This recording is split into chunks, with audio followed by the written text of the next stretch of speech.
We are absolutely live here today for the first time ever here at Clarke. We are located in our Milford showroom. And those of you who don't know, Clarke is the official showroom and test kitchen for Sub-Zero and Wolf for New England. So welcome everybody. I am Chef Brittany Wezner. I'm formerly Chef Brittany Williams, those of you who know me. I've since gotten hitched, so I'll be celebrating my first Thanksgiving as a married lady. Shout out to the hubby, hello, watching at home, and everybody else. Thanks so much for joining us. We are absolutely live for the next 2 hours, so we are going to be able to answer all of your questions that have anything to do with turkey. Log on to our Facebook page and ask pretty much anything you can think of.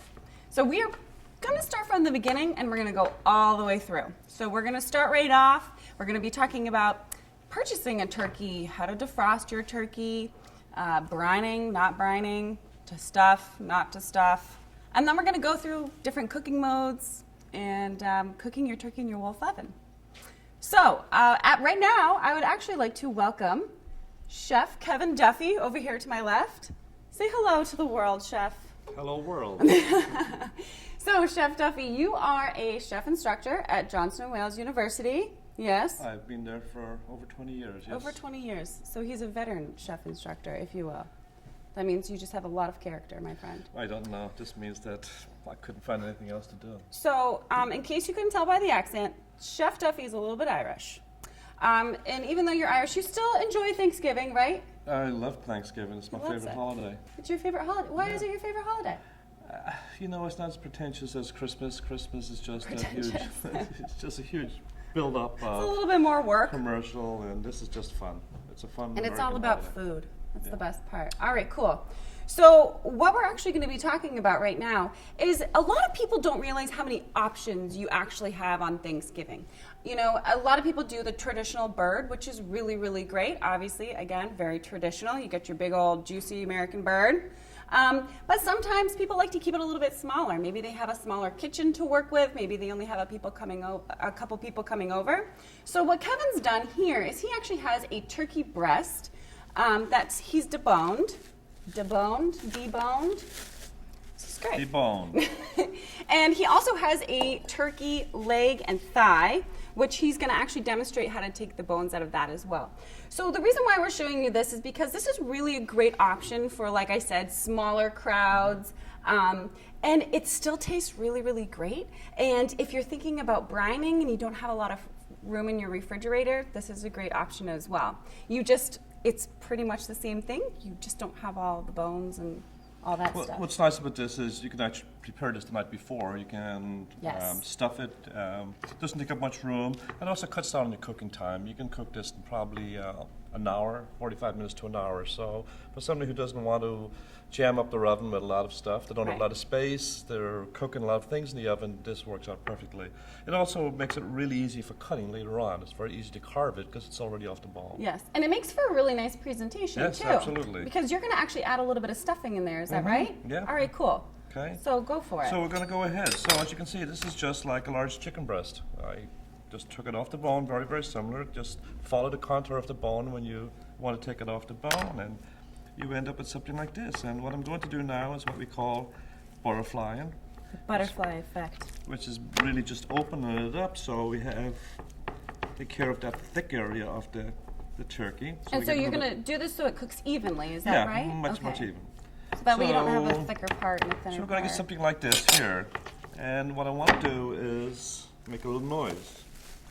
I'm going to actually pound that out a little bit. And the trick when you're pounding something and you don't want to make a mess and you want it to pound evenly is to take a little piece of plastic wrap. That's your friend right there. And just cover. And I do have a meat mallet right here.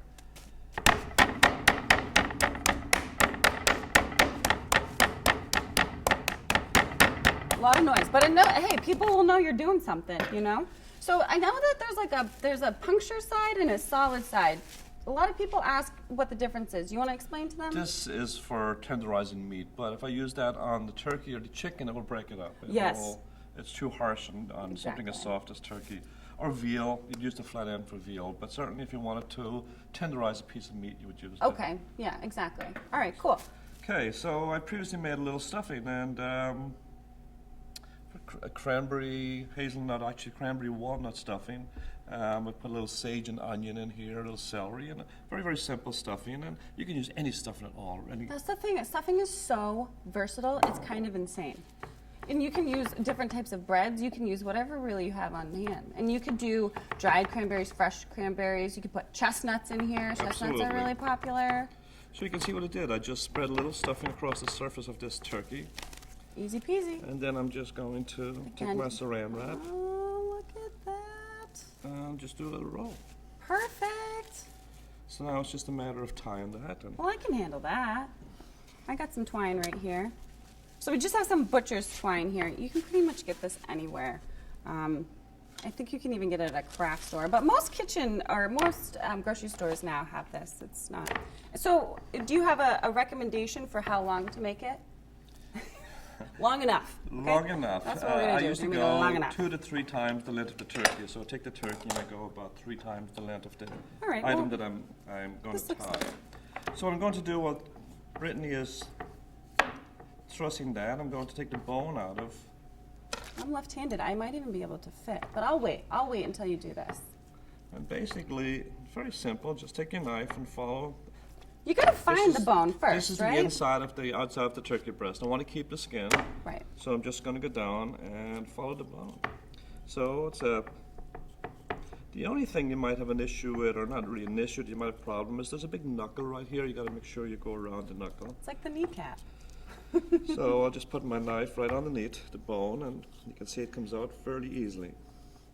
Once I get to the knuckle, I just kind of peel around the outside of the knuckle.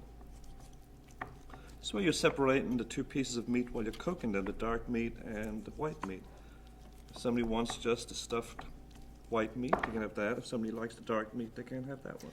And this is also going to help if you do pieces like this. You could cook the dark meat separately and a little bit longer, and then cook the white meat. You know, add that into the pan a little bit later because Absolutely. it doesn't take quite as long to cook. And you're going to take this bone and make yourself a nice turkey stock. So course at you some are. point you're going to need a nice gravy. Yep. So you've got the bone, and you can see I'm just basically. And you're pulling not everything worrying off the about it bone. being like too pretty either, because we're gonna just roll it back up. Nobody's ever when gonna know the Once difference. it's done, this is basically inside out right now. Basically, that's absolutely what it is. So Oh. that's gonna be used for our stock. So you can Look see, at that. gonna cut off some sinews. See, when you flip it back over like that, it looks all pretty again. Nobody's got to see the other side. No. No. All right, and you're going to trim. So that's like silver skin, right? Silver skin, and those sinews you always get in the drumstick, which kind of tighten up a little bit when I'm going to just pick up a piece right here, just for the sake of showing people at home. If you've seen this piece before, call it silver skin because it's a little bit shiny, okay? This isn't very fun to eat. It's actually quite inedible. It's not edible at all. It's not edible at so all. you can see basically what I've done, the same thing I did with my breast. I've got my skin side down. I'll take a little extra stuffing. And again, people have the option of choosing, you know, some people like dark meat over white meat, or some people like white meat over dark meat. This gives you the option of having both without, you know, the hassle of the whole entire bird. Look at that! All right, so I got one piece right here ready to go. Okay. Okay, you do one. I'm going to cut another piece. I hope the length is okay. So what we're going to do, trussing it, simple butcher's knot. So again, a very, very simple. I think everybody can tie a simple knot. And this is the same kind of trussing you would do for maybe like a beef tenderloin, Absolutely, something like absolutely. that. Okay.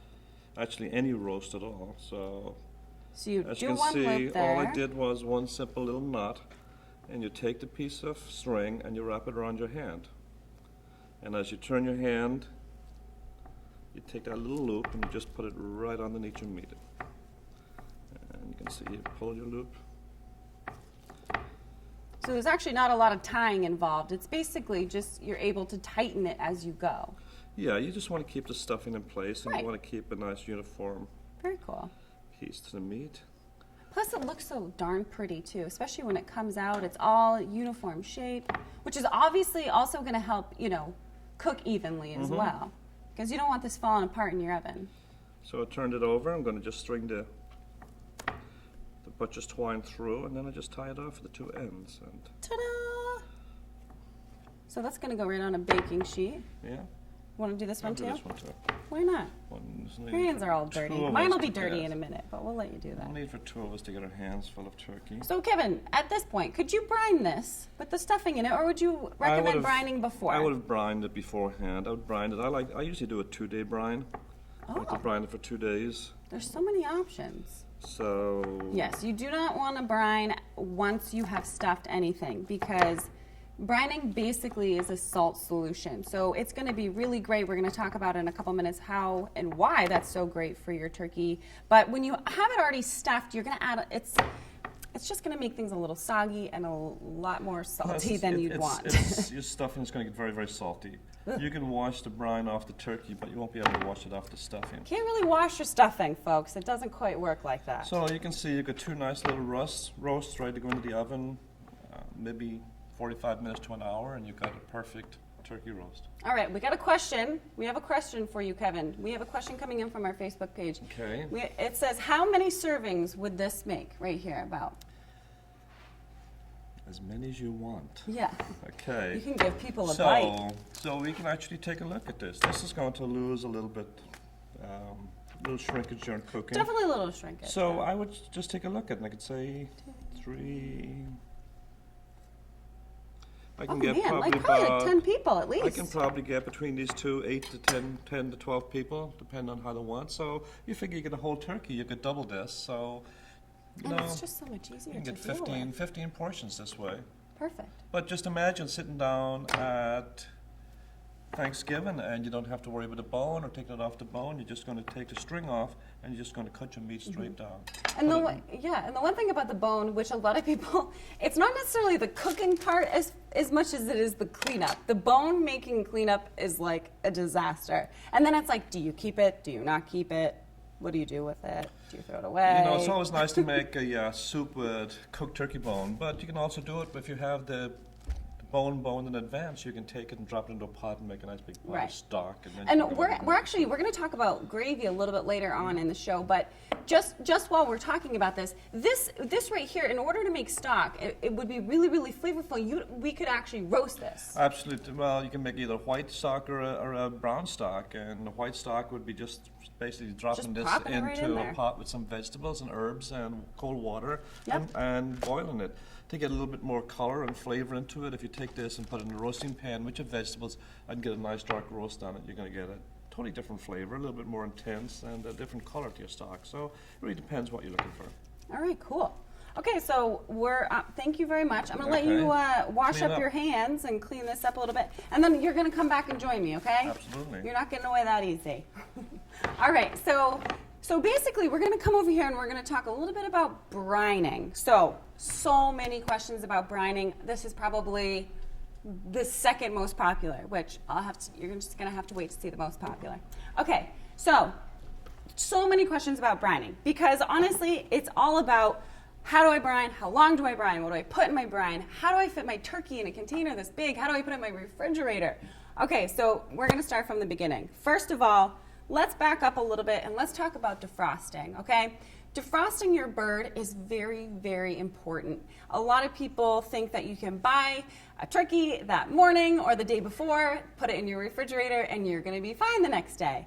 I hate to break it to you, that's not the case. This is definitely something that takes a little bit of planning ahead, which is fine, but you want to make sure that you're allowing about a day, between like 24 hours per every 4 to 5 pounds of turkey that you're going to be cooking, of defrosting time in your refrigerator. So for every 4 to 5 pounds of turkey that you have, you want to allow about a day in your refrigerator to defrost. I can't stress that enough, because I have actually had it happen where I think I have had ample time to refrigerate, and I take it out of the refrigerator, open it up, I go to put it on my pan, and guess what? It's still frozen. Such a bummer. So make sure you defrost it. And basically, brining is one of those things, we did a ton of research. We've got one of my favorite people here, Kaylee Whitehouse. She was actually an intern with us from Johnson & Wales University last winter, and loved her so much that we had to keep her. And her and I have been doing a ton of research about brining. I couldn't believe how many people would straight up argue about brining. Some people are so set on it, and some people are so set against it. It's hysterical. So, right off the bat, do you need to brine your turkey? Absolutely not. You do not need to brine your turkey. If you want to brine your turkey, a couple of reasons why you'd want to is because that brine is really going to allow the meat to tenderize. It's going to add a lot of flavor. But the number one thing a brine is good for is skin. So if you are a fan of that really, really crisp skin, brining is totally your go-to, okay? And don't be afraid about this big vat. You know, not everybody has an 18-quart Cambro just hanging out in their house. I know that I don't. So again, kind of going back to what Kevin Duffy did with the pieces, right? That you can cut it up into smaller pieces if refrigeration space is low. We've got these awesome 2-gallon bags here. You can probably fit a good 12-pound turkey in here. And if you're sitting there saying, all right, look, a 12-pound turkey ain't gonna feed the 30 people coming over for dinner. Well, maybe you get 2 12-pound turkeys, or 2 13-pound turkeys, or 2 15-pound turkeys, which will fit in the bag, and these are so much easier to fit into your refrigerator. You just want to make sure that when you put your turkey and your brine in here, that you actually then put this in some sort of container or pan into your refrigerator, because we don't need leakage. Leakage is not a fun time. You know, just a little tip here. Sometimes people's refrigerators are so full they just don't have room for that in the refrigerator. I found that sometimes I will take a beer cooler, nice chest, put a lot of ice in it, and take these bags, which are sealed, and just put them into my ice chest and just keep the ice in there. Absolutely, because you just want to keep it refrigeration temperature. Sure, it can sit in your garage then. You don't have to worry. Garage. You don't have to worry about trying to fit this into your refrigerator, so it just opens up your refrigerator for other items. And that was one of the biggest things. That's why I never really brined, for a few years, because I was like, I don't have room for that. Yeah. But there's so many options. So, we just actually got another question right up there from our Facebook page. Which turkeys are most likely to be more moist and flavorful? Fresh or frozen, caged or free range? This is a great question. I definitely think, as far as fresh versus frozen, I'm not sure you're going to see a huge difference there. No, I mean, some of the brands coming out now, the frozen brands like Butterball, and they're quite good. But the fresh, a lot of people just feel better having a fresh turkey. It's a little bit of a difference. If you eat turkey all the time, then you're going to notice a difference. If this is something that you only eat turkey once a year like me, right. You may not notice that much of a difference. The one thing also to keep in mind is when we're talking about brining, if you purchase a kosher bird, you absolutely do not want to brine that kosher bird. Kosher birds are usually really, really good and delicious. I know a lot of chefs that prefer using a kosher bird because you can skip the brining step. And the reason why you can do that is because the kosher bird has actually been dipped and processed in a salt solution already. So it's generally a little bit more seasoned, a little bit more flavorful. People find it to be just a little bit more moist. So if you can find a kosher bird, you want to skip the brining, that might be a good idea. The second part of that question, cage, there's also cage-free and then free range. That's a personal choice. Caged is the animals are, like the chicken, they're in cages, they're never allowed out of the cage. The bird actually has never had a chance to, move its wings or do anything. So it's kind of a personal thing. They cage-free, sometimes it's not much better. They're in large houses, they've never been outside, they've never seen sunshine. So sometimes people think cage-free is a little bit more humane. It's not so much as range-free. Of course, free range is a turkey that's had a chance to roam outside. Right. Eat some natural herbs and spices and grasses and whatever they can find. And there seems to be a lot more local farms kind of advertising and giving you the availability to purchase birds from them ahead of time, and they are fresh. Now, I know we also did a lot of research about the type of turkey. Now, if we want to get this detailed, there are so many different varieties and breeds of turkey when we're talking about all kinds of turkey. Like heritage birds, that's a really popular one. Kind of hard to find. Pretty popular in New England, though, so if you do a little research, you might be able to find that. I think Martha Stewart recommends a heritage bird. But there's also, actually, Rhode Island, where Johnson Wales University is. Rhode Island is known for a couple of breeds of turkeys that are really awesome. But if you do go with maybe a wild bird, maybe you've got a hunter friend that's going to go get you a turkey, please keep in mind that you're not going to have the typical American, this is going to sound a little, this is big breasts. An American turkey definitely is known for those bigger breasts, juicy. This is funny. I'm sorry, I'm making them laugh. But they're a lot more juicy, a lot more meat on those birds on the breast part. As far as wild turkeys are concerned, you're going to notice a huge difference. If it's truly a wild bird, it's definitely going to be a little bit more gamey. Some people love that, which is great. But just keep in mind, you're not going to get a lot of that breast meat, okay? It's very dark. The dark meat. It's almost all dark. The breast is very dark meat. It is. It's a tougher bird. It's an active bird. It's living out in the wild, so it's all muscle. So the breast is, the muscle in the breast is much tighter and it's much darker. Actually, that brings up a really good point. So dark meat, let's talk about this for a second. So when you have dark meat in a bird, that actually comes from the working part of the animal, which is the leg and the thigh. So if you see a bird walking around, what is it doing? It's using its legs and its thighs. So when you're talking about a working muscle like that, that's where your dark meat comes in. And that's going to usually be a little bit more tender and things like that. Whereas the breast doesn't really move very much. So that's really the difference in how kind of turkeys are made. Actually, and all animals. And all animals. All animals. That is right. Yeah. Same thing with cows Yes, and pigs lamb, and other. Everything, the working muscle is always going to be tougher. So you braise and you stew, or you find different ways of cooking the working muscle. Whereas beef tenderloin, everybody knows, is filet mignon, is a muscle that gets absolutely no use. So there's no marbling. It doesn't always taste the best, but certainly is very, very tender. And I mean, and you know, the working muscles, if you will, are definitely still delicious. It just takes a little bit longer to get them tender. A little bit. That's more of low and slow cooking.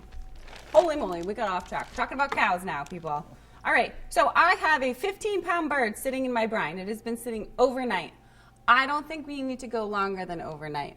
Do you think we need to go overnight? You do a 2-day brine. I do 2 days. I just like to get really, really moist in the skin. But it really doesn't matter. As long as you get one good 24 hours.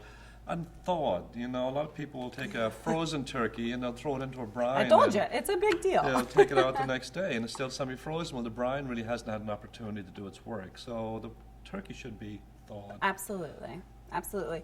So the brine itself is basically a salt sugar solution that has been dissolved in water.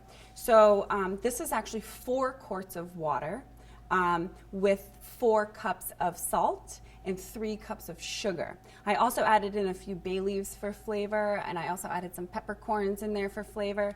But, you know, as we're talking about this, you're gonna hear us say so many times, it's up to you, whatever you like. But the basic brine is basically 4 quarts of water, 4 cups of salt, 3 cups of sugar. You can add booze. You like bourbon. A lot of people love adding bourbon, maple syrup. You can do orange peel, lemon peel. You could add herbs in here. The thing about the brine is, though, it's really all about the salt. So don't focus so much on adding all of your onions and your celery and all of your mirepoix in here now, because you're not going to get a lot of that flavor kind of coming through in the bird. Just try to keep it a little bit more simple. Would you agree with that? And remember that the salt is, when that turkey comes out of that salt brine, it's very important to bring it out into a sink and wash the turkey off. Which I'm going to do. Yeah, good. All right. So I think I'm going to actually go back here. All right? Is that okay? Ooh, it's heavy.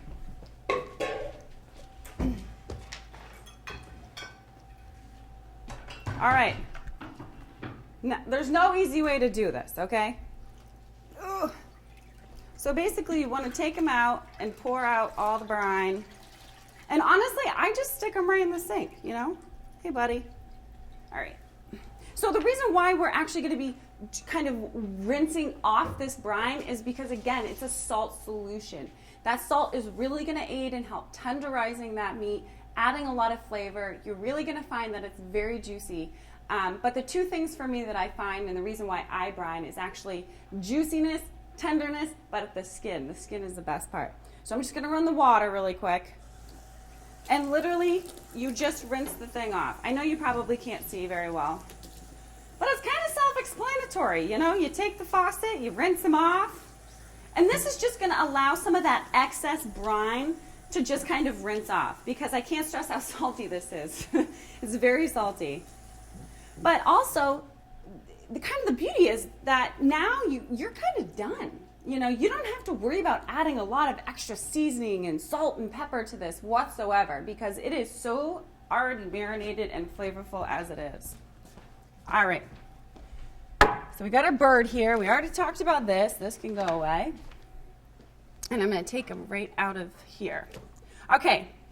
So this is our brine bird. So the step we're going to do after we brine is truss. So Kevin Duffy over here, chef, you trussed those turkey pieces, and I'm actually going to show you how to truss a whole bird. So right off the bat, we can either cut these wings off. Oh, we have another question. How large of a turkey should I buy? Oh, what is mirepoix? Look at this. We're not even speaking English here.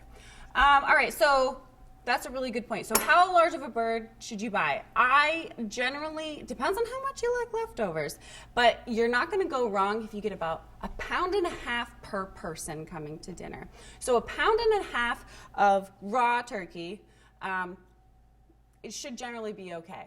I know people who are obsessed with leftovers. They love the leftover turkey sandwich more than they like the actual turkey dinner. Then you're going to lean towards maybe 2 pounds per person. I think one year we had 4 people. My parents came down, my mom and my stepdad, who are probably watching. Hi, Mom. And they came down, and we still cooked a 13-pound bird for 4 people. And we managed to eat it. It's amazing. And so what I'm doing here is I'm taking off the wingtip, okay? This isn't exactly necessary. You could also kind of tuck it kind of under here like this. All right. I just find that when you see that when I truss, you're going to find that's just a little bit easier. Now, as far as cutting the wings off, the thing about bones and animals is they've kind of have like a way of telling you where to cut it. So kind of like what Kevin Duffy was dealing with the leg is right here we've got our wing. So not to get too graphic, but this is the little guy's elbow, okay? So what we're gonna do is we're just gonna actually, you can kind of push your knife in and you can find where that elbow is. And you can utilize your knife and to really get in there and figure out, maybe crack it a little bit, pull it apart. You can really see where this is really supposed to come apart here. Hello, there we go. So put those aside. And so basically when I truss it, the point of trussing, if you haven't done it before, is to actually go ahead and take the legs and the wings and everything and just kind of make like a tight little turkey package. And the reason that you would do this is that you really want to make sure things are kind of put together. That way you're going to cook a little bit more evenly and a lot more consistently. Am I missing anything about that? No, the decision that has to be made at this point would be, are you going to stuff the turkey or not before you would truss it? So to truss, to stuff or not to to stuff. That's a personal thing. Personally, It's a pretty serious question. Usually don't stuff a turkey in the bone. Again, it's just a personal thing. I do like to put some vegetables inside, though, little seasonings. Make sure you season the inside of the bird. I maybe even throw an orange in there. Yeah, for sure. Yeah, some herbs. Yeah, sure. You can put apples in there. You can put anything you want in there. Oh, yes, second part of the question. What is mirepoix? So mirepoix is very simple, kind of base to soup, stock, sauces, roasting. Yes, and that is consistent of onions, carrots, and celery. So those 3 things, what we call mirepoix, is what we're going to use. We can roast them. We can put those down on the pan, put the turkey on top, and roast the turkey on top of the vegetables. We can shove the vegetables inside. But I was just basically saying that mirepoix, which is that carrot, onion, and celery, you don't necessarily have to add that to the brine because you're not going to get a lot of flavor out of that. You're just going to have very salty vegetables. Yeah. If you're going to make some kind of a pan sauce, or you need to get some flavor off the bottom of the roasting pan, you can put the vegetables in the roasting pan about an hour before the turkey is done and let them roast with the turkey. Mm-hmm. That way, after you remove the turkey from the pan, you can deglaze the pan with a white wine or a little chicken stock, and you can make a really nice, flavorful sauce. Oh, yeah. Now I'm hungry. There we go. Thanks a lot. No, I'm just kidding. We will have lots of turkey today, Brittany. Yeah, no kidding. If you want to come over for some turkey, I'm just kidding.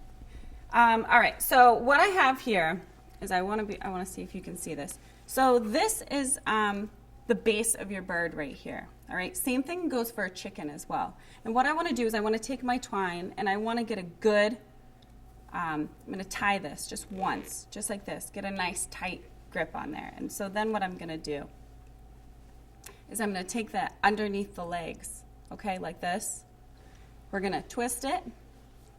And now what we're actually going to do is we're going to go underneath right here. So we've got the tip of the breastbone here, and we've got the legs right here. So basically what you're trying to achieve is you want to take that twine and kind of go down, okay, by the legs.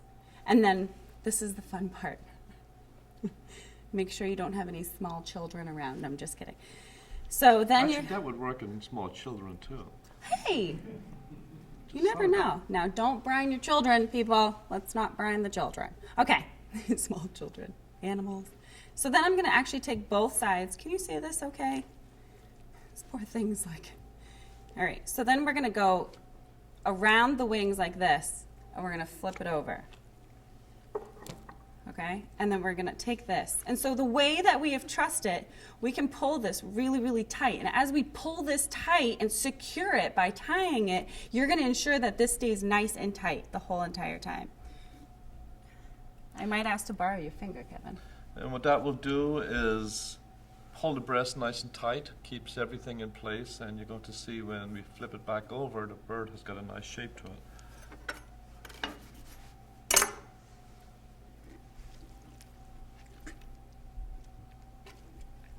Perfect. Ta-da! You know, a lot of times people take the string and put the string across the breast, and the only downside to that is for presentation you'll have this white line across the breast, which people wonder what it is. So this is perfect. They're like, what? Why does my piece have a white line on it? You're like, just eat it. But it's not great for presentation. No, this is great. Oh, we already answered that question. All right, cool. So now you're actually ready to roast. So from here, I'm actually gonna, do we have any paper towels? I can't remember. Oh, we've got a towel right here. There you go. Ta-da! Awesome, thank you, Kevin. Live TV, people. I'm just making a mess. The best part about live TV is that you get to see how I really am in the kitchen, which is a disaster. Okay? No, that's My not whole true. entire family watching this is like laughing hysterically because they're like, yep, she's been a mess her whole entire life. All right. So we're going to actually use this. We're going to pat it dry. All right. And again, we're really concerned about the skin here. So patting this dry, okay, is really going to help you with the crispy skin. So now from this point, you do not really have to add any more salt. But one of my favorite things and one of my favorite ingredients is butter. And there's a couple ways to utilize your butter. Number one, you can melt it, and with a pastry brush, you can actually go ahead and brush it before you put it into the pan, or you can make a compound butter.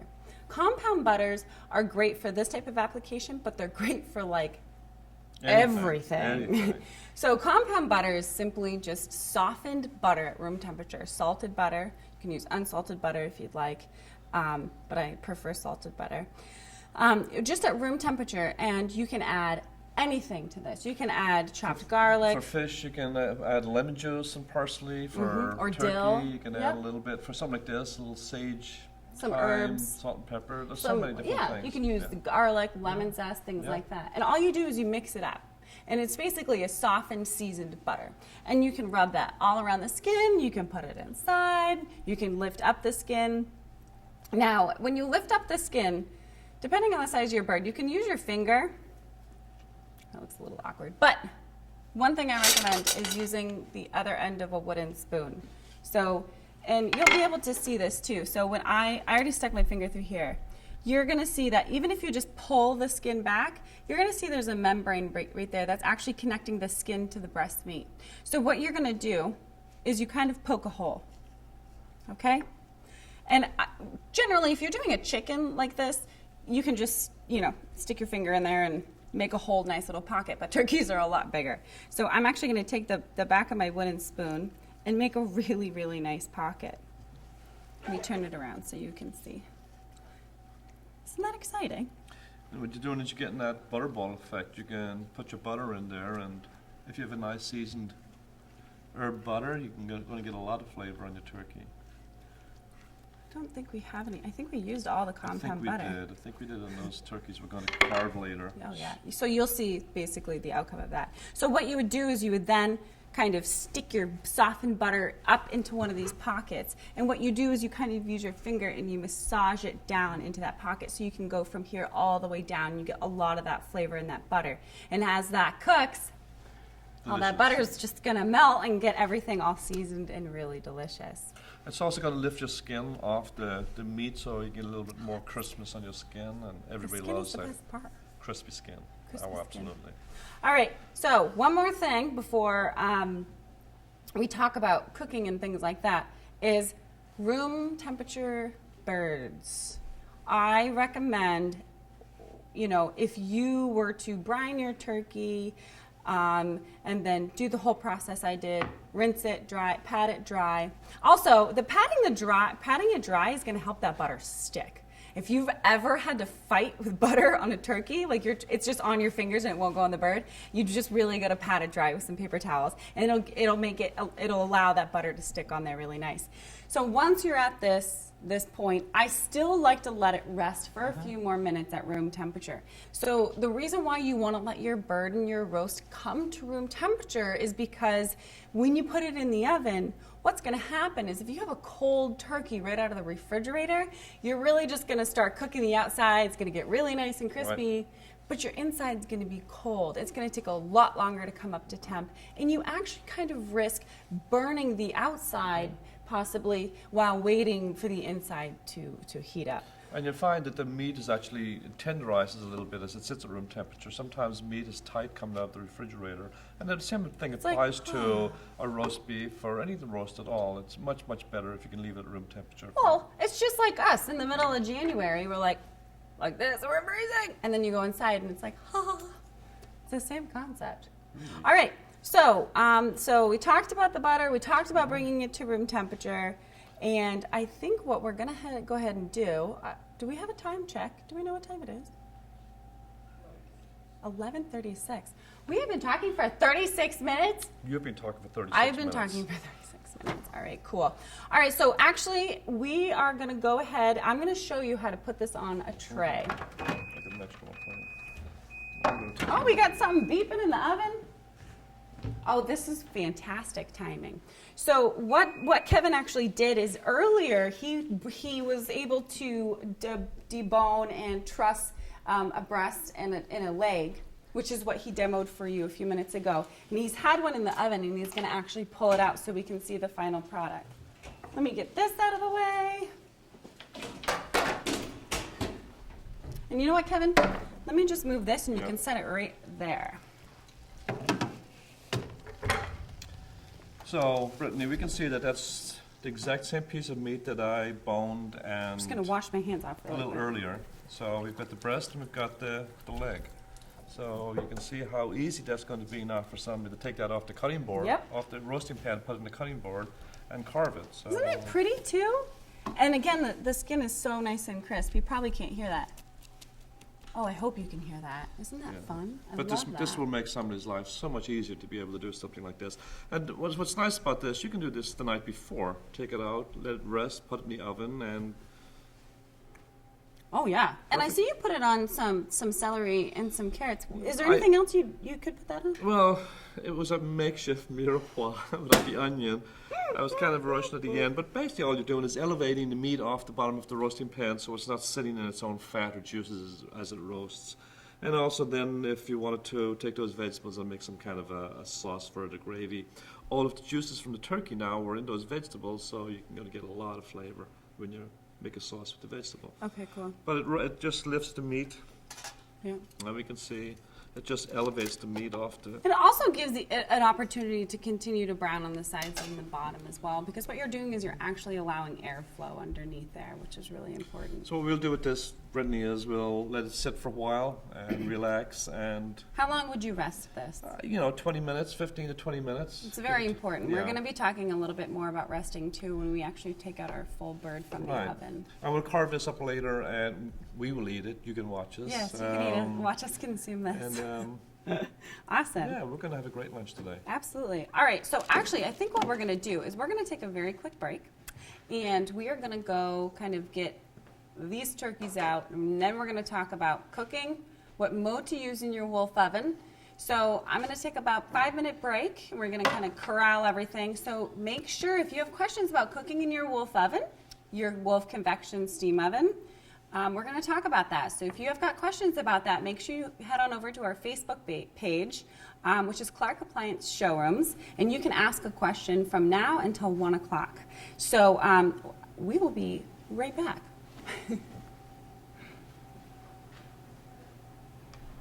Perfect. We good? You good? Great. Awesome. All right.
Hello, everyone. Welcome back. For those of you who are just joining us, we are live here at Clarke in Milford, Massachusetts.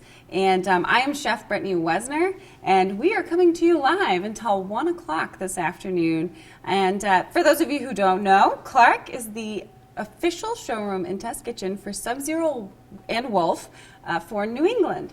So head on over to our Facebook page, comment on our YouTube channel. Go ahead and just ask us whatever you want to know about turkey, because we are talking turkey. So right now, what I'd like to do is I'd like to welcome to the show Miss Sandra Lashway. Hi, Brittany. Hi, San. How you Come doing? on over. Good. How are Doing you? turkeys today? Just a few. Just I a get few. a lot of questions about turkeys at this time No of year, way. especially when people have a new wolf oven. Yes, exactly. So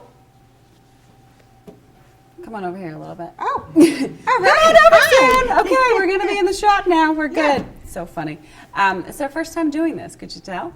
So Sandy's actually been our showroom manager here in our Milford location for a long time. You've worked for Clarke for 16 years. 16 years. So you can imagine how many questions, okay, this poor woman has gotten. So what is the number one question that you get? The number one question I get is, what mode am I going to use to cook my turkey in my new wolf oven? I've been using a traditional oven that had bacon broil for years, and now I have all of these choices. What am I going to use to get the best results? Well, Can you help us?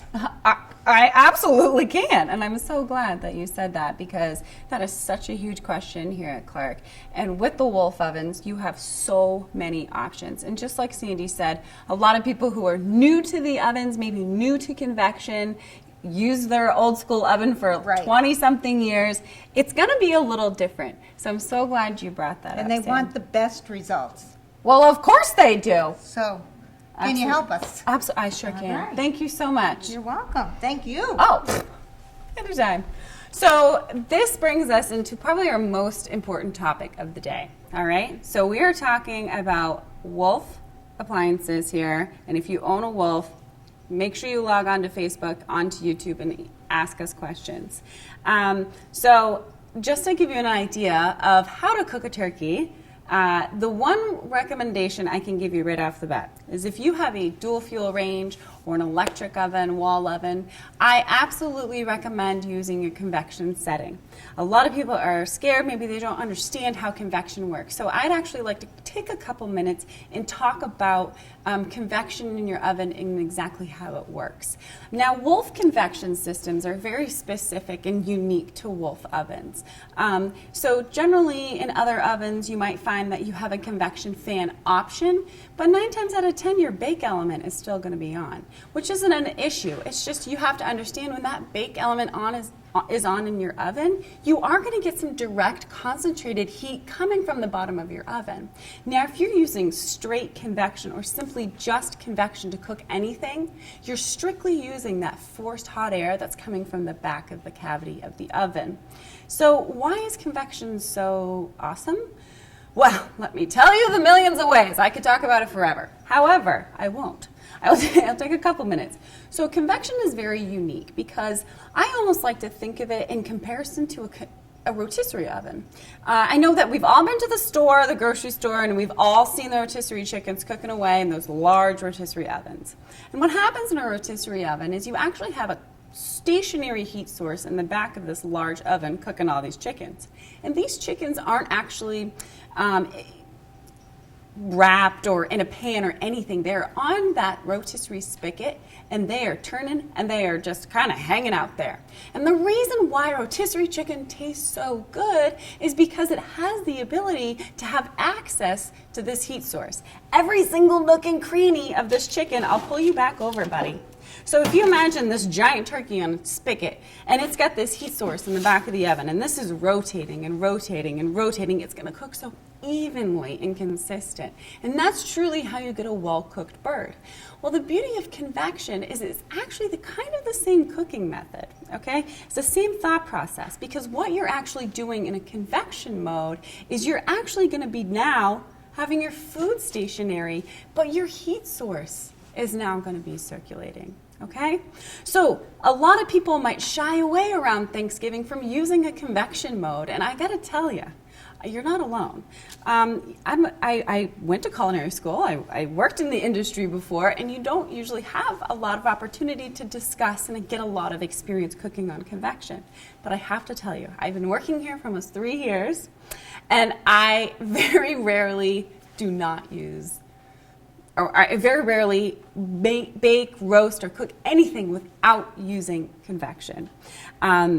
So if you're using an electric oven, I love using convection roast. So what actually happens on that mode is convection roast consists of 3 separate heat sources. Number 1, you've got that awesome concentrating heat source coming from the back, all right? Which, again, on your straight convection mode, that heat source is the only thing that's on, all right? So that's why you get completely even cooking from like every square inch of the oven, all right?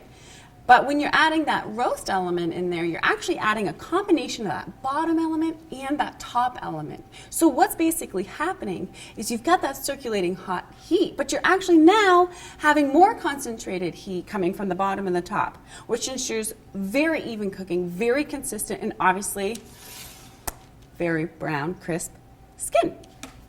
So don't be afraid of convection, and even if this is your first time hosting Thanksgiving on your new appliances, don't be afraid to kind of think outside the box. A lot of people are scared because another reason why convection is so great is because, kind of going back to that forced hot air concept, you no longer have to use a roasting pan. I know it's kind of weird and kind of hard to wrap your head around because we're all so used to Thanksgiving. You get up, you got the big roasting pan, and you're basting and you're tenting, and then you're taking the tinfoil off and you're basting. You're truly babysitting your bird, which, please don't get me wrong, if you've got a Wolf gas oven, your turkey's going to come out absolutely delicious, okay? I just like to have a little bit more information available for people wanting to use convection maybe for the first time. So this is actually the same exact pan we cooked this turkey on, okay? So it looks a little bit untraditional. However, if we think again back to that rotisserie example, those rotisserie birds don't have anything in their way or blocking them, I guess you could say, which is exactly what we want to mimic here, okay? So we want to put this right on a tray like this. You can put some mirepoix, carrots, onion, celery. We can put that underneath to kind of lift it up a little bit, like Kevin was talking about earlier and how he did his. But basically, you just want this bird to have access to all that awesome heat in the oven. So that's why I really like convection roast. And don't be afraid. Don't be afraid of using convection because it will save a lot of time and a lot of stress. Another thing that I want to talk about, and I think we have one right here, is the temperature probe, all right? The temperature probe is your best friend in the kitchen. If you don't have one of these, drop everything, okay, and just go get one. These actually come with every Wolf electric oven, so you should already have one of these. And I want to talk to you a little bit about the placement of the temperature probe and where to put it in your bird. So, because this truly is the most accurate and easiest way to know when your turkey is done, okay?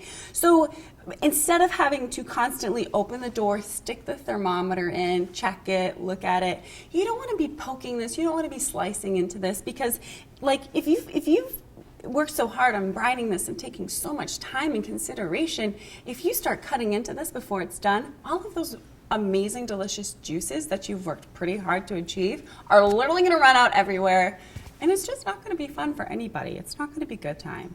So at the very beginning, as your turkey, oh look, actually, do you know what I could do? Change of plans. This is how much fun live is. Here we go. I'm going to actually go back to this bird. I'm going to come back to our raw bird here. Just keep your distance, cooked bird. We don't need any cross-contamination here. All right. So it's really, really important that your temperature probe actually goes into the thickest part of the breast. Okay, some people stick it in the thigh area, but when I stick it in the thigh, I don't find that the temperature probe truly has enough surface to get a good reading, okay? So when you have a temperature probe, the first thing to keep in mind is you want to make sure that this is pretty much inserted all the way, as much as possible, which is why we recommend always using the thickest part of your meat or whatever you're cooking. So to give you an example of that, if you had a beef tenderloin, for example, if your beef tenderloin is this, it's a puny looking beef tenderloin, all right? But sometimes people tend to actually stick their temperature probe in the top like this. And generally, as you know, a beef tenderloin is only what, 3-4 inches in diameter. And what you're going to do is number one is you might have potential to go all the way down and have the temperature probe actually hit the pan, which you're not going to get an accurate reading. Or you're going to only go about halfway through, and about this much of the temperature probe is actually the only thing going to be registering temperature. So the more of this temperature probe you cover, the more accurate reading you're going to get. Okay? Okay.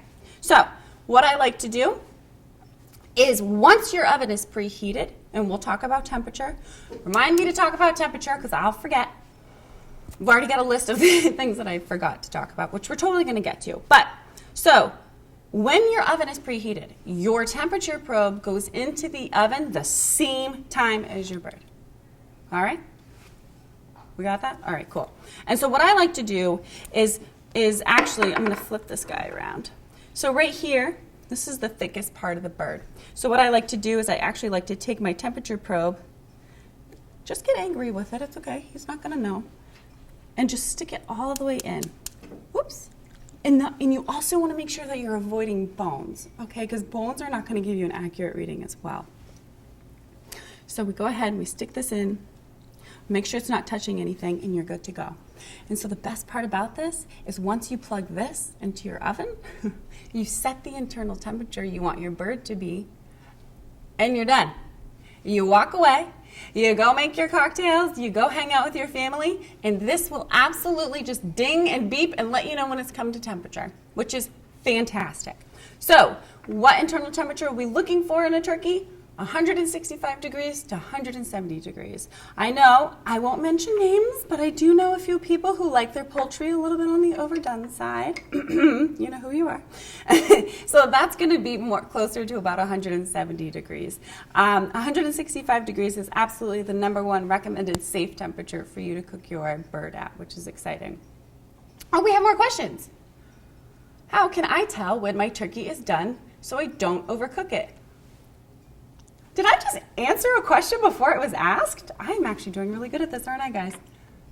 They're terrified right now. Okay, so again, preheat your oven. As soon as your oven's preheated, as soon as this goes into the oven, your temperature probe goes into this, all right? Plug this in, go ahead and select probe, change your internal temperature, and you are good to go. So I'm going to get him out of the way. So it's quite heavy. All right, so let's go ahead and talk about temperatures. I'm just gonna actually rinse my hands off really quick here. We gotta keep the food safety thing in mind, you know what I mean? All right, because I just went from touching raw turkey to now a cooked turkey, so obviously they're not friends. We don't want any cross-contamination going on. All right, so there's a couple of options. And like I said earlier, you're going to hear us say so many times that it's really up to you, or you can add whatever you want, because that's truly the case.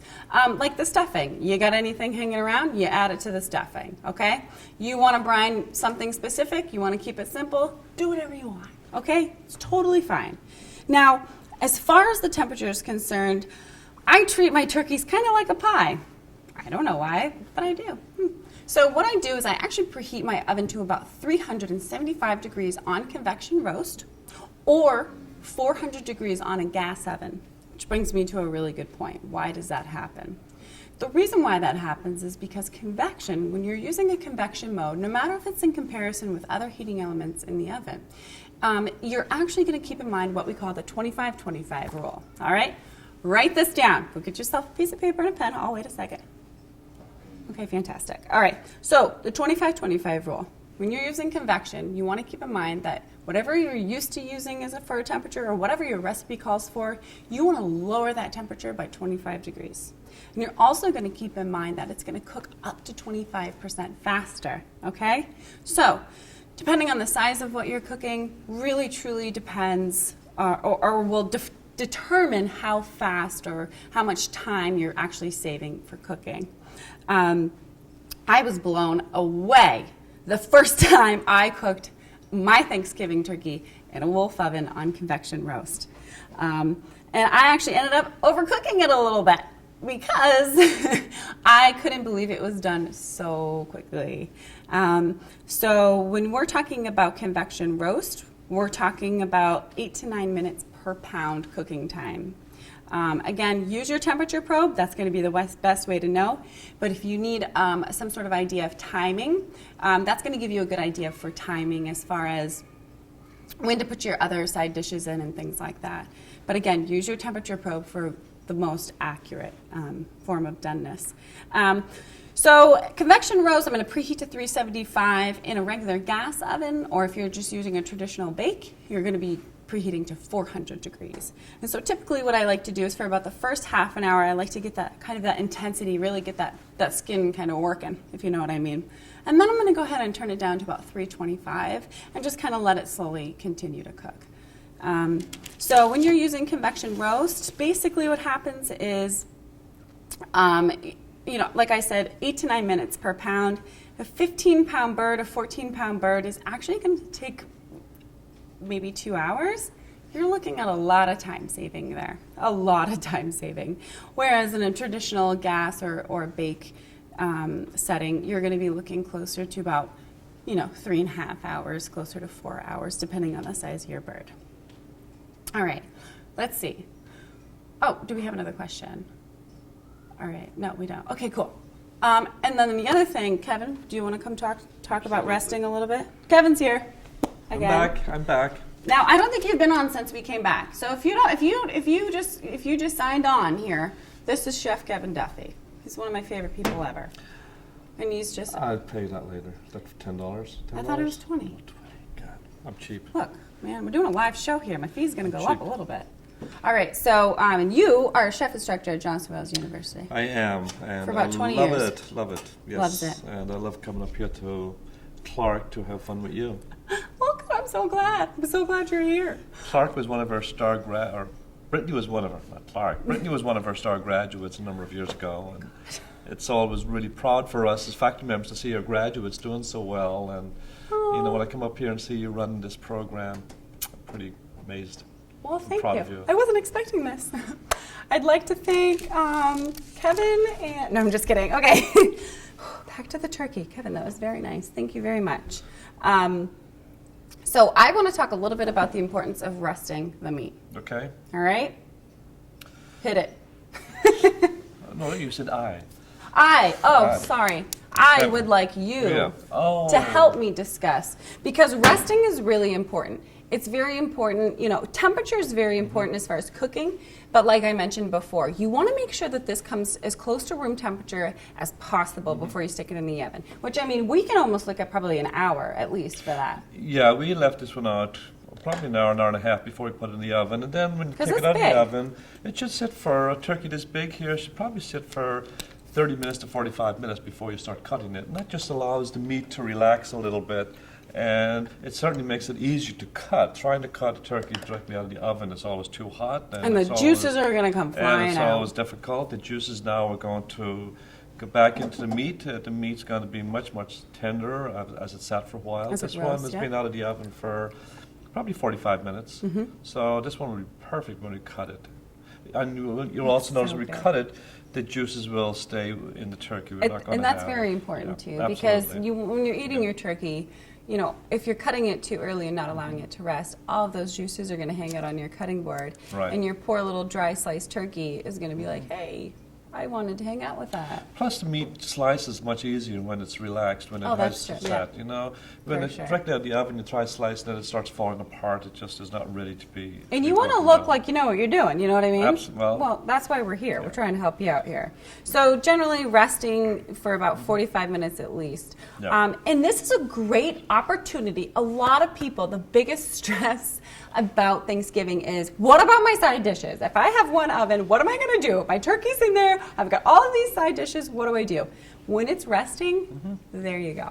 If you're going to rest for 45 minutes, that's more than enough time to go ahead and stick your side dishes. And you can keep the heat in by just put a small piece little of aluminum tin foil foil on over there. it. That will help to keep the heat in there. Exactly. You don't want to totally cover the tin foil because that will create a lot of steam, and that crispness in the skin will be lost. You just want to loosely put some tin foil over Do the we top. have any? I don't think we do. We can get some and show you, but literally, yeah, you just take a piece of tin foil and like plop it right on top. All right. So again, don't stress about your side dishes. A lot of people will, if you're having guests over, 9 times out of 10, they're going to bring the side dishes warm. Right. They might be cold. But during this resting time, even if you have a bigger turkey, like what if somebody has like a 40-pound turkey? You can rest that for up to an hour, right? Absolutely. Yeah, the bigger the turkey, the longer you can rest it. Exactly. Yeah, so absolutely. that's a solid hour. If you've got a huge turkey, chances are you get a lot of side dishes. And if you only have one oven to work with, that resting time is really a great time for you to go ahead and put those side dishes in. We got a question. Can I make the turkey crisp But less brown. but less brown?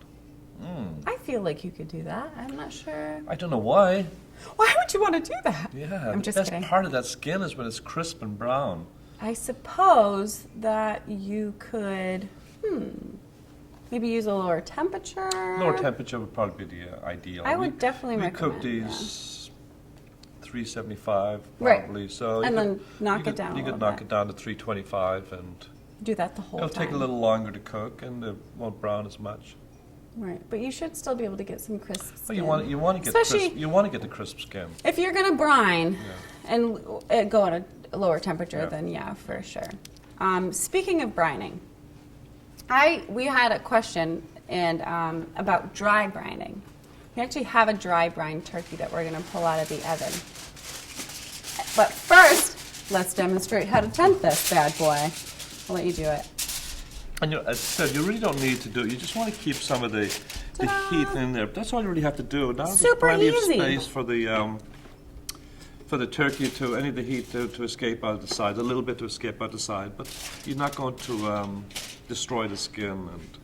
And there's nothing worse than a soggy skin on the turkey. It's not good. Nobody likes No. that. No. If you do like that, then I'm very sorry, but it's very not common. Oh, we got another question coming. I'm so excited. All right, so this is obviously really simple, and I'm really glad that you demonstrated this because a lot of people are like, I gotta cover the whole thing. But this is just gonna help lock in the heat, but with that airflow and not cause a lot of condensation and sogginess. All right, so going back to the dry brine. We didn't discuss a dry brine when we were talking about brining earlier. I showed you the traditional way to do it, which is a salt sugar solution that's been dissolved in water. Another thing that I want to mention is a kind of a food safety tip as far as temperature is concerned. We've put a lot of emphasis on temperature by now, I'm sure you could tell. Don't carve it just yet. No, I'm not We're going to show the peeps how to carve the bird. One of the things that I wanted to mention about brining is when you actually bring that water to a boil and you're actually dissolving your salt and your sugar, you want to make sure that you then I can't stress enough, you have to let that brine cool, all right? A lot of people will use, if you use 4 quarts of water for your brine, some people will try to use like 2 quarts of water to dissolve everything and then use 2 quarts of ice. You can do that. I'm not sure I'd recommend that. It's just going to be a lot more consistent if you just let it cool at room temperature. You could also, if you have a big enough bowl, you could actually put 2 bowls together. You could do a bowl of ice and a bowl on top. Pour your hot brine over the bowl of ice in a stainless steel bowl. Kind of give it a stir every few minutes, and that'll help kind of cool it down. It's kind of the opposite of a double boiler. Yeah, and as we said before, make sure your turkey is totally thawed out before you put it into Mm-hmm. the brine. Because you do not want to add a hot brine to a cold turkey. It's just not going to be a good time. So let's talk about dry brine for just a couple minutes. So a dry brine is basically using the same ingredients, but you're not going to be dissolving them in a liquid, right? Obviously. Right. So a lot of people find that it comes out just as well. I did for a couple years in a row, I did a dry brine because again I had the same refrigeration space issue, and I basically just took, I want to say it was a cup of sugar or a cup of kosher salt, I'm sorry, a third of a cup of sugar, and then just some, like a teaspoon of cracked pepper. Right, and just rub it into And the just, bird. all you gotta Right. do is rub it on there. Yeah. That's it. You gotta rub it on top, you get it in the cavity. Yeah, you don't get the same penetration as you would No. with liquid brine. You know, it's basically a rub, so you're basically coating the bird with a rub. Right. So to get every piece of that bird, get the dry brine onto it, it's impossible, but it does work. It does work. does work. And so when you do a dry brine, you're gonna set it on a pan just like this. Can you see this okay, maybe? Maybe. We'll move it back here. Poor thing. Or I'll move this. We're gonna eat you eventually. We're just gonna move you around a little bit first. All right, so when you're doing the dry brine, you take that mixture, like I said, and you just rub it all over the turkey, on the top, on the bottom, in the cavity, and then you're gonna set it on a tray like this, and you're gonna put it in your refrigerator. Now this is gonna sound scary, but you're gonna put this right in your refrigerator, completely open. You're not gonna cover it with tinfoil, plastic wrap, nothing, okay? You're gonna let that kind of work itself and just keep it kind of naked, if you will, just Right. in the refrigerator. And the same exact thing goes for a dry brine as well. As you want to take it out the next morning or whenever, and you want to rinse it off and pat it dry, and then continue down the road of turkey cooking as the regular brine. So here we go. We have dun dun dun. This is a very important question. How do you feel about cooking stuffing inside the bird? To stuff or not to stuff? All right, okay. Where's Kaylee? Where are you going, Kaylee? Come here. We got to talk about stuffing. I want you two to duke it out. That's what I really want. I'm just kidding. So Kaylee likes to stuff a bird? Come on, Kaylee, we're going to interrogate you a little bit. Come on in. All right, Kaylee, so you like to stuff the bird. Yes, I do. Why don't you tell us why? Well, because I am a very big fan of stuffing, and it is just not the same if it's not inside the bird, getting all those juices in it. Well, and I'd give you an alternative that's really going to work for you. Because, Well, Kevin, wait. because- We got to talk about, so, oh. No, I'm just going to give her an idea because she just gave me an idea that I do with my turkey. pour it over. No, All right, so wait, let's backtrack a little bit. So you like the stuffing in the turkey because all the turkey juices, as it cooks, gets into the stuffing and important. it's delicious. Now, we got to play devil's advocate for a second because you are a culinary student and you know what we're going to say. Kevin, you do not stuff a turkey. I don't stuff the turkey. First, I think it prohibits the turkey cooking evenly. Sometimes when you put too much stuffing into it, it kind of stops the turkey from cooking how I would like it to cook. And also, I don't like all of those raw juices running through my stuffing. So that's an issue. You know, because now you really have to make sure that stuffing is up to temp. And Which is sometimes 165 degrees. Sometimes your breast, and you will probe your breast, and you'll get up to temp. But the stuffing is packed so tightly in there. Sometimes the stuffing doesn't get up to temp. So it's a food safety issue. It is, and then you end up probing your stuffing and leaving your turkey in longer to try and get your turkey up to temp. And sometimes you Stuffing. risk overcooking the turkey Yeah. to make sure the stuffing comes up to temperature. So Now, I'm going to give you a solution to get your flavor. We've got it. We've got Okay. solutions. Okay. So, as you noticed, we took the wingtips off this turkey. Yes. So there's two pieces to wingtip. If you take your two wingtips, roast them separately, make your stuffing, put it Okay, together before you okay. bake it, and take your roasted wingtips and put them on top of your stuffing and bake that in the oven. All of the flavors from your wingtips will run through your stuffing, and you'll get the stuffing that you want. Is that acceptable? I guess that's acceptable. I guess. My other question is, what if we just unstuff the bird and cook the stuffing separately? Oh. Well, after you've cooked it in there. Once this is done, take it out, let it rest a little, and then remove the stuffing and continue. But look at all the work you're making for yourself. love You've got it. to try and But it could remove be all worth of that it stuff. for some people. Might Could be agree worth with me. it. Absolutely could be worth it for some people. So no, this is a really big Yes. question. This is like, it's always like to stuff the bird know. or not to stuff the bird. So just to recap a little bit, the major concern about stuffing your bird is that you want to make sure that it is, you know, keep in mind that you're putting this stuffing into a raw bird. So as this cooks, and your temperature probe is in here, making sure this is a beautiful 165 degrees. But what happens is when you stuff your bird, you take your turkey out of the oven, you temp your stuffing, which has had access to a lot of raw poultry juices, you test it, maybe it's only 140 degrees. Somehow you need to get that up to 165 degrees for it to be safe. A lot of people will argue. I'd be surprised if somebody hasn't commented already, because I get this all the time. Well, I've been stuffing my turkey for 65 years and I am still here. Well, then you know what? You do your thing. You do your thing. You do what you got to do. But we just want to make sure you understand why some people like it versus why you don't, and some solutions to that. I do like that, the wingtip on there. That's a really good idea. And you know, and Is what that I, acceptable? what I I did would with this accept it. stuffing when I made it, I actually took the wingtips, I made a turkey stock with the wingtips, and used the turkey stock to flavor my stuffing. So there's many different ways to get the flavor of the turkey into your stuffing. So, but All right. yeah, I know There that's you an old have it. argument, and actually, you know, it was one of my students. You know, you learn from anybody. I learn from my students a lot of times. And one of my students said, "Chef, why don't you do this?" And I said, I never thought of that. Taking the roasting the wings and putting it on top, and it achieved what? Now, what if you put the raw wings on top? Yeah. Sorry, I just You had could- to. well, I you just could. had to ask. As long as you cook to 165. So if you're going to be cooking your stuffing separately, and you're roasting your turkey tips and putting those on top, we don't have to be concerned about the temperature as long as it's hot enough for you to consume, because nobody likes to eat cold And stuffing. you know, and when you do it like separately in a bowl, you know, and I put my turkey wings on top and I get the flavor, I remove them, and then I start trying to get that nice crispness on top of my stuffing, because I do like my turkey to be nice crisp on top, my stuffing, and then moist in the bottom. So I do which is- too. Yeah, Yep. it's hard to do that when it's stuffed inside the turkey. I suppose so, yes, but you always have the part, that's sticking out the edge. But that's true. She likes the crisp part. Yes. That part is probably 165 degrees and then some. Exactly. So if you want to just eat that spot, you can do But it's that. a there is no right or wrong to that. You can stuff your turkey and you can Again, roast it with the stuffed turkey. it's completely up It's to you. it's a personal thing. Awesome. Yeah. Well, thank you so much, Kaylee. I really appreciate your input. And I'm just going to put this back in the oven to finish cooking. That's a good idea. Okay, we got more questions here. All right, so if you convection cook a turkey on a sheet pan, like we did here, is there room for the mirepoix and does it yield any pan juices?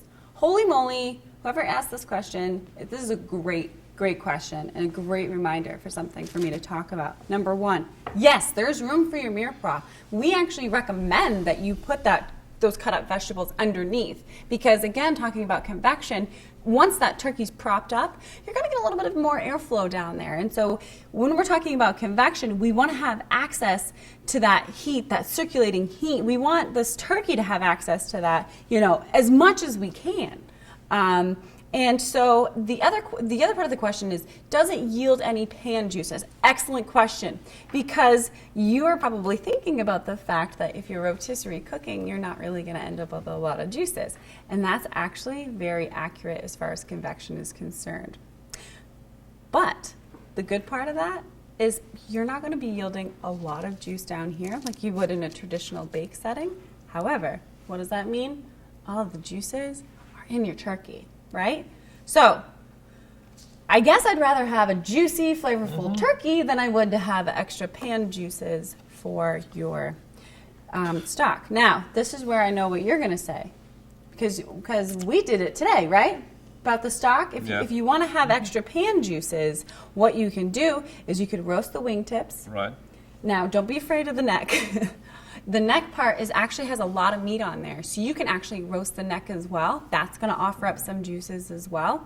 I actually scrape the neck afterwards, and I take the neck meat, and chop it very, very finely and put it into my gravy. You do. It's excellent. Are you going to show us how to do that? I don't have any necks. Oh, well, never mind. I'm just kidding. No, that's totally fine. So, so you have a couple reasons there, but that is such an excellent question. So, great. Another question. So the next question is, how do you keep the pan from overflowing if you use a shallow pan? So, again, if you're using that convection mode, don't be afraid. Unfortunately, I know it's a learning curve. I know you're going to be scared. I was, but you're not going to get any overflow. I absolutely promise you. Because like we just discussed, all of those great juices are actually going to stay right in the bird. So you're going to get some pan juices. Absolutely, you're going to get some pan juices.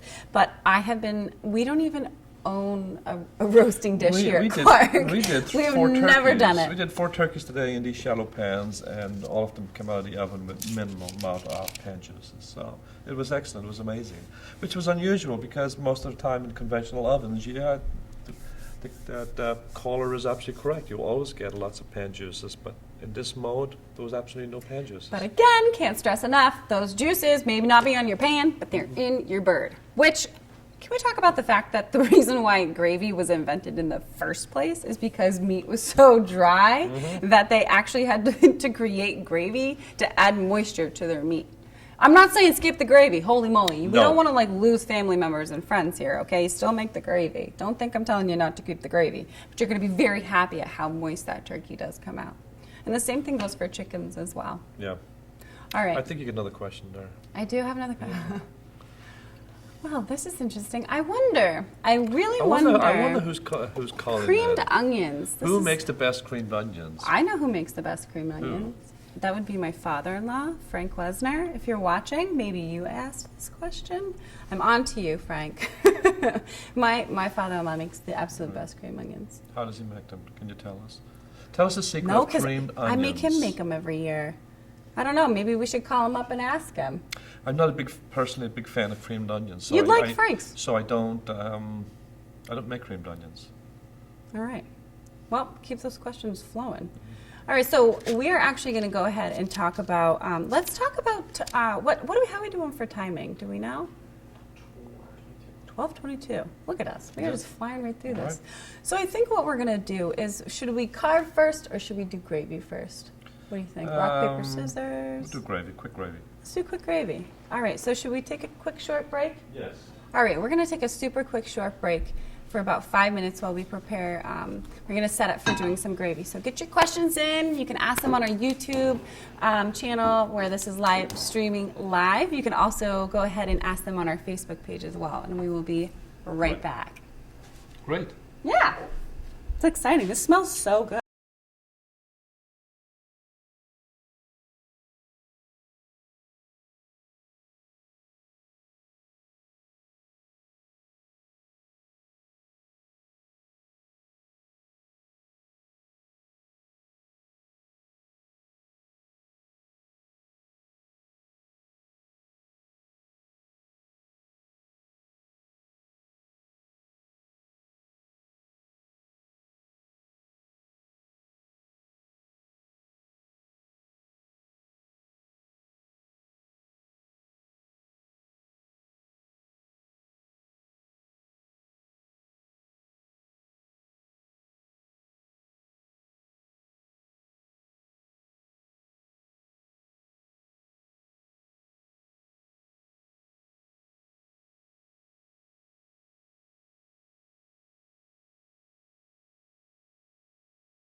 Hello, welcome. Welcome back if you have been joining us, and welcome if you're just now tuning in.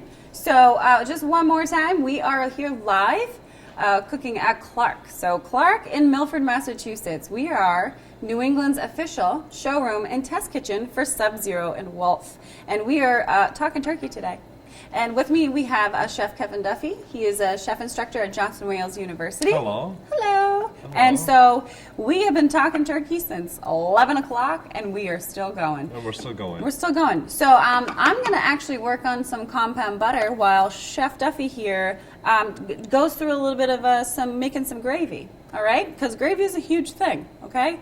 So what is turkey without gravy? So I'm going to make a very, very quick gravy for you. Do it up. Okay? Yeah. And so basically earlier what I did was I took the wings off the turkey and I made a turkey stock, which I have right here. Some vegetables, onions, celery, carrots, a little bit of seasoning, some herbs, and I reduced that down for about an hour just to get a nice flavorful stock.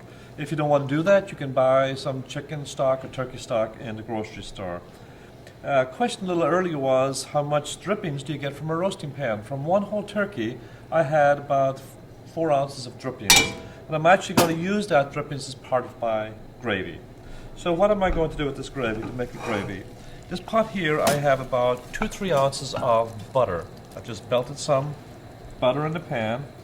And I'm going to use what we chefs call a roux. And a roux is nothing more than equal parts butter and flour. And what I'm doing is adding the flour to the melted butter until I get a sandy texture, or until it looks like peanut butter. You know, and at Johnson Wales I teach students this all the time, and they always ask me, Chef, when do I know when to stop adding the It does look flour? like peanut butter. So I always say, every American kid knows what peanut butter looks like, so I'll say it looks like peanut butter. So, okay, so this here, because it's raw flour, the flour, we cook it out for just a minute or so, just to cook the flour. And then I'm going to start adding I'm going to add my pan drippings first. I love that sound. And you want to add it slowly. If you add all my liquid at once, I'm going to end up with a pan of lumps. By adding it slowly, working it in, So a pan of lumps is not what you're going for. you can see how my gravy is nice and smooth. It certainly is not there yet, so I'm going to add all of this. Pan juices. Work it into my roux. Bring it to a boil. The flour in the roux is not activated till it reaches about 180, 190 degrees. At this point now, I can add some of my stock. Which has been heating on the stove. Yes, And what's the point of that? Tell the people. it is just much, much faster, much easier to work with, and adding the hot stock to the roux just makes it a little bit easier. Now, we can see this here, it looks like it's broken down. That's just the fat. As we add more liquid to it, that's going to come together for us. Yes, and if you add cold liquid, sometimes you have it'll turn chunky, it'll turn lumpy. It'll turn lumpy. And So we can see this is quite thick. Now you're just going to break it down, add as much liquid as you need to get this consistency you're looking for. geez, it already looks good. Now, you'll also notice the color. Like I'm adding the white stock to a roux, and if I hadn't added my pan gravies to this, it would be very, very white. By adding my pan gravies, I get a little coloring in there, and you can see how fast it is to make a nice pan gravy. So right now, you can see, a couple of minutes, and this is excellent tomorrow when you have all that leftover turkey and you want to make a nice hot turkey sandwich. You can never have too much gravy. No. If you think you have enough gravy, make more. Everybody loves the All gravy. this gravy at this point would need now is a little salt and pepper, and Which you'd we be are set, currently getting. Which we're currently getting. And maybe some tasting spoons, Yes. too. Some tasting You're going to spoons. taste it? Can I taste it? I don't know. You want to taste it? No, I it should be do. delicious. All right, so you're just going to let that go. All right, so We're gonna grab some Why spoons use a and round bottom pan to make the gravy? These pans are superb. These pans, and you know, I've been working in kitchens for 30 years.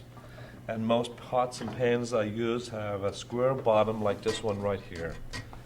And it wasn't until I made a trip up here to Clarke that I saw these rounded bottom pans. And here's the thing, when you're working with a wooden spoon, you cannot get a round wooden spoon into a square pot. And you know, I don't know why this wasn't invented years ago. People didn't come up with these rounded bottom pots. They're terrific. They are terrific. Actually, I wanted to show everybody at home this one right here, perfect. To kind of go along with that question, this is actually part of the Wolf Gourmet line, which is a cooking line that Wolf has come out with. And I just wanted to show you, Chef, this is one of the cool things. Oh, just to go off of this question, why use a round bottom pan? This, obviously, from the outside doesn't look like a round bottom pan, but going off of what Chef Duffy was talking about, this actually has an angle in here, okay, to defeat that same exact purpose that Kevin was just talking about. So these are absolutely fantastic. That was very smart of somebody to come up with that. You know, I don't know Isn't why it? I don't know why it took 100 years for somebody to come up with it. You know, I watched that show Shark Tank, and I keep saying, I got to come up with the next great idea. I know. Somebody beat me to it. This gravy now is basically done. So all Mm-hmm. we're going to do is simmer it now for about 5 minutes to cook out the starch and the flour. And we have a nice, perfect color. So you can keep nice this simmering. consistency. Yeah, How absolutely. long could you keep it simmering? Do you You think? know what? You know, you can make this an hour before and just keep it in the back of the stove on very, very low heat, and service time, it's all set.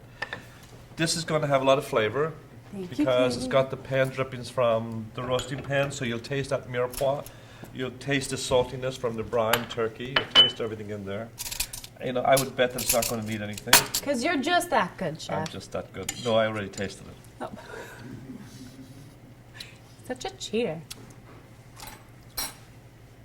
Okay.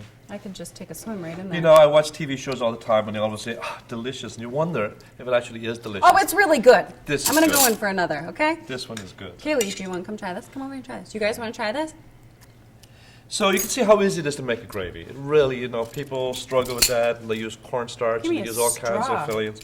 Little butter, little flour, and some chicken stock, and that's all you need. All right, so this is great. So this is just going to hang out here, all right? Right. And then what I'm going to do is I talked a little bit earlier about compound butter, which is actually what I use to put on my turkey before it goes into the oven.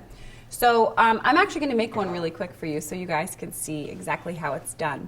And then we're going to go ahead and carve up some turkey and hopefully have time for some cocktails and we'll be good to go. But really quick, I do want to mention that Wolf Gourmet is a small appliance line that Wolf just came out with, and they're absolutely fantastic. I just have to tell you because I like you all, and I know that gifts during the holidays can be very challenging, but Wolf Gourmet, we've got an awesome countertop convection oven, which is right behind me, this amazing cookware, these awesome knives, which I love. I'm obsessed with these. You love these knives, don't you? I love them. He loves the knives. I love them. We also have a blender, we have a 2-slice toaster, 4-slice toaster. They make unbelievable gifts. They're amazing, especially if you know somebody who already has a Wolf kitchen. They go right along with it. They've got the traditional red knobs, just like you see here on our smaller countertop convection oven. It's got the red knobs. So it's really awesome. It's a really great gift, especially if you know somebody or yourself who has a Wolf kitchen. So what I'm going to do, and is that the time right now? 37. Oh, well, fantastic. All right, so what I'm going to do really quick, if you want to go ahead and start setting up your birds over there. I will. I'm just going to demo a very, very quick compound butter. So what I have is I have 3 sticks of butter, salted butter that have been completely softened, all right? And so what I'm going to do is I'm going to find myself a spoon, which is over here. Sorry. Better yet, a rubber spatula. So as you can see, it's very soft. I'm just gonna like kind of soften it up a little bit, work it a little bit. And I just have some herbs here. All right, so this is just what we had on hand for today, considering we're doing turkeys. So I've got some green onions, some chives here. I've got some rosemary, some thyme, and some sage. And literally all I'm gonna do is I'm just gonna take most of these right off, the stem here. All right? Don't be too picky about it. But you don't want a lot of stem. So for three, I usually try to go for about a tablespoon of flavorings or additions to every stick of butter. So I'm going to do about 3 tablespoons, just about. And then I'm just going to take my time. I'm going to get some thyme leaves off of here, trying to leave the stems behind. All right, there we go. Get a little thyme in there. And then we'll do a little bit of sage, which I love sage. It's such a fun flavor. And it cooks really well as well. So I really find that sage and rosemary and thyme, they're just kind of like really good friends. Like it is kind of like what it is. All right, move this down, and then I'll pick up some sage leaves. Beautiful. It smells so good.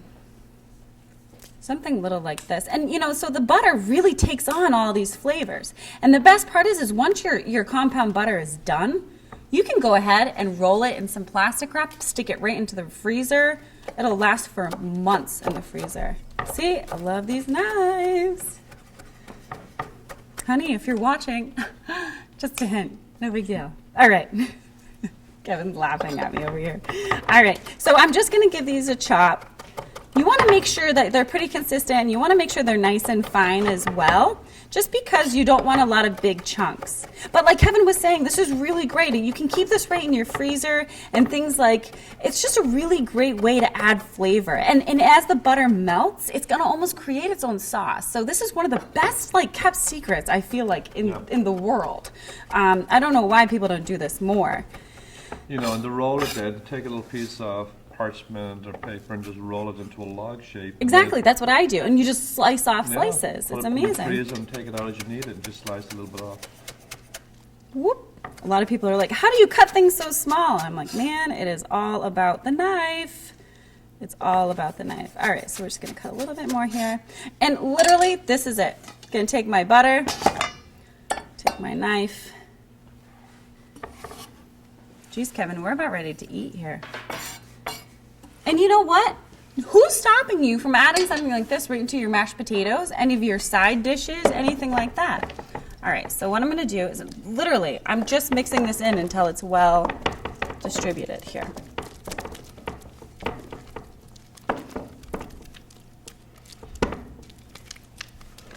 All right, and I'll let you see what it looks like here. So this is it. So this is what I rub on the outsides of my turkey or inside the skin, right here. You see that? It's really good. You could add garlic to this, like I said. You add a little bit of fresh lemon zest, lemon juice. You can pretty much add whatever you'd like. A little white wine. Little white, oh, a little white wine. Yeah, terrific. Yes, of course. Especially if you're putting it over fish. Absolutely. Chicken, fish, beef, anything. I mean, butter has no limits. Butter has friends across the board. Okay, So my favorite we've part. got our 2 different turkeys. Same basic principle.